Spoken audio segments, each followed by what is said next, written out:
ও আমার একটা হৃৎপিণ্ড, সেটাই আল্লাহ নিয়ে গেছে। পরশুদিন বলছে, বাবা আমার একটা বরখা কিনে দাও। আমার স্যান্ডেলটা দেখেন 3 বছর পুরাতন ছেঁড়া, কিন্তু আমি আমার স্যান্ডেলটা পাল্টাই না, সেলাই করে নেই, কিন্তু আমার বাচ্চাদেরকে আমি কষ্ট পেতে দেই না। শুধু একবার বলছে, বাবা লেচে খাবো। আমার মেয়ের মোবাইলে আমার না হলে 500 ছবি আছে। আমি এখনো সাহস পাইনি আমার মেয়ের একটা ছবি বের করে দেখতে। আমার সে সাহস নাই। আমি সে সাহস হারাই ফেলছি, কারণ ও আমার ছিল হৃৎপিণ্ড। ওর জীবনে এমন কোনো চাওয়া নাই যেটা আমি পূরণ করি নাই। পরশুদিন বলছে, বাবা আমার একটা বরখা কিনে দাও। আমার চাচতো ভাই বললো, ভাই ইসলামপুর থেকে 300-400 টাকা পাওয়া যায়। আমি সাথে সাথে নিউ মার্কেট থেকে আমি 1000 টাকা দিয়ে আমার মেয়েকে বরখা এনে দিচ্ছি।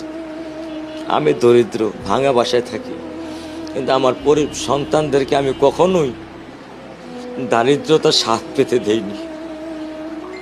দারিদ্রতার স্বাদ পেতে দেইনি। আমার বড় মেয়েকে এখন আমি সেলোরার থেকে জামা কিনে দিই। আমার স্যান্ডেলটা দেখেন 3 বছর পুরাতন ছেঁড়া, কিন্তু আমি আমার স্যান্ডেলটা পাল্টাই না, সেলাই করে নেই, কিন্তু আমার বাচ্চাদেরকে আমি কষ্ট পেতে দেই না। শুধু একবার বলছে, বাবা লেচে খাবো। আমি 1 মিনিটও দেরি করিনি, 1 মিনিটও আমি দেরি করিনি।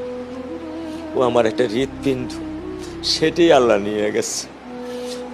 আলহামদুলিল্লাহ, শুকরিয়া, আল্লাহ দিছে, আল্লাহ নিয়ে গেছে।